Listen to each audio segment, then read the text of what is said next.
श्री कृष्ण कहते हैं कि बड़ा भया तो क्या भया, जैसे पेड़ खजूर पंछी को छाया नहीं, फल लागे अति दूर। अर्थात खजूर का पेड़ बेशक बहुत बड़ा होता है, लेकिन ना तो किसी को छाया देता है और फल भी बहुत ऊंचाई पर जाकर ही लगाता है।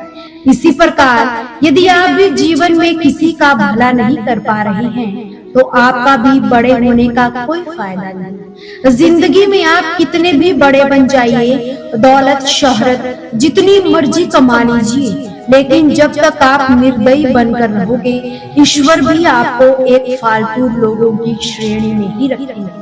श्री कृष्ण कहते हैं कि समय सीमित है, इसीलिए किसी और के पीछे जाने मत दो। रास्ते कभी भी खत्म नहीं होते, बस लोग हिम्मत हार जाते हैं। तैरना सीखना है तो पानी में उतरना ही होगा। किनारे बैठकर कोई गोताखोर कभी नहीं बनता। असफलताएं आपको नहीं रोकती, मुश्किलें भी आपको नहीं रोकती, आप खुद अपने आप को रोकते हैं। सफलता शक्ल से नहीं, काबिलियत से मिलती है। हमेशा हौसले को आसमान में और पैरों को जमीन पर ही रखना। ख्वाहिशें भले ही छोटी सी हो, लेकिन उसे पूरा करने के लिए दिल जिद्दी होना चाहिए। 1 मिनट में जिंदगी नहीं बदलती, बल्कि 1 मिनट में लिया गया फैसला जिंदगी को बदल देता है। मुश्किलों से भरा समय इंसान को सबसे ज्यादा ताकतवर बना देता है। जरूरी नहीं होता कि सभी लोग हमें समझ पाए। तराजू वजन बता सकता है, खासियत नहीं। कभी कभी इंसान ना टूटता है ना बिखरता है, बस हार जाता है। कभी खुद से, कभी किस्मत से, तो कभी अपनों से।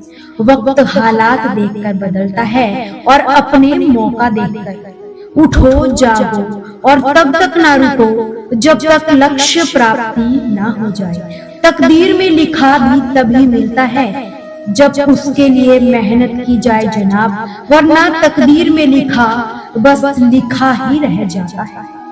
ये जिंदगी जख्मों से भरी है, वक्त को मरहम बनाना सीख लो। खामोश मत रहना इस भागती हुई दुनिया में, कहीं पीछे ना रहना। अपनी कामयाबी के शोर से इस दुनिया को अपने होने का एहसास कराते रहना। खामोश दुनिया को अपने होने का एहसास कराते रहना। खामोश मत रहना। यह दर्द, यह तकलीफ, यह दुख सब तुम्हारे हैं, इन्हें किसी से साझा मत करना। जल्दी मिलने वाली चीजें ज्यादा दिन तक नहीं चलती, और जो चीजें ज्यादा दिन तक चलती है वह जल्दी नहीं मिलती। तकदीर बदल जाया करती है जब इरादे मजबूत हो, वरना जिंदगी बीत जाती है किस्मत को दोष देने में। सब्र रखिए, यही इंसान के पास एक ऐसी चीज है जिसके जरिए वो कुछ भी हासिल कर सकता है। आप वापस नहीं जा सकते और शुरुआत को नहीं बदल सकते, मगर आप जहां हैं वहीं से शुरू करके अंत को जरूर बदल सकते हैं। कि जिंदगी के सफर में हमें कई लोग मिलते हैं। कुछ लोग हमारा फायदा उठाते हैं, कुछ लोग हमें सहारा दे जाते हैं। इन दोनों में फर्क सिर्फ इतना है, फायदा देने वाले लोग दिमाग में रह जाते हैं और सहारा देने वाले लोग दिल में बस जाते हैं। पानी है सफलता जो तुमको, तो खुद को तुम आजाद करो। मत डरो किसी भी मुश्किल से, अपने हौसलों को फौलाद करो।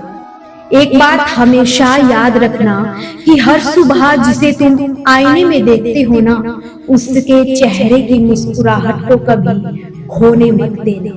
त्याग दो अपने बीते कल को, क्योंकि उसका प्रभाव आने वाले कल को दूषित कर जाएगा। जो भी व्यक्ति स्वार्थ और लोभ में फंसकर अपनों का साथ छोड़ देता है, उसका कोई अपना नहीं बनता। अंत में उसे पछताना ही पड़ता है। श्री कृष्ण कहते हैं कि जो होता है अच्छे के लिए ही होता है। कभी कभी विपरीत परिस्थितियां हमारी वर्तमान स्थितियों को अच्छा करने के लिए ही आती है।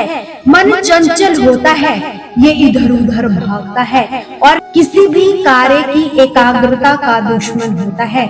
लेकिन यदि ये व्यक्ति के वश में हो जाए तो इससे अच्छा कोई मित्र नहीं होता। इसीलिए मन को एकाग्र करना जरूरी है और मन को एकाग्र करने के लिए बस थोड़े से अभ्यास व प्रयास की जरूरत होती है। भगवान कहते हैं कि मेरे लिए ना तो कोई घृणित है, ना कोई मित्र है, ना कोई प्रिय है, ना कोई निर्धन है, ना कोई धनी है।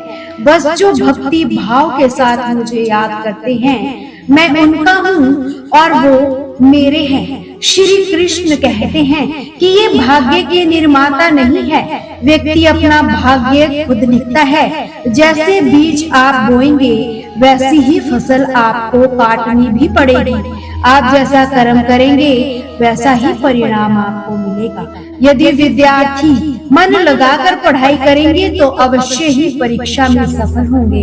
इसीलिए हर व्यक्ति का भाग्य भी तभी बदलेगा जब वो अपना कर्म करेगा। भ्रम और संदेह से परे जब भगवान आपसे प्यार करते हैं तो आप हर चीज से प्यार करते हो। श्री कृष्ण कहते हैं कि कभी किसी खेत में किसी किसान को खेती करते देखा है? वो उसे सींचता है, उसकी फसल में वह पक्षियों से उसकी रक्षा करता है, परंतु एक बात का वो विशेष ध्यान रखता है कि कहीं खेत में खरपतवार ना आ जाए, क्योंकि एक भी खरपतवार खेत की सारी फसल को नष्ट कर जाता है। ठीक उसी प्रकार यदि वंश की संतान खोटी निकल जाती है तो वो सारे वंश का सत्यानाश कर देती है।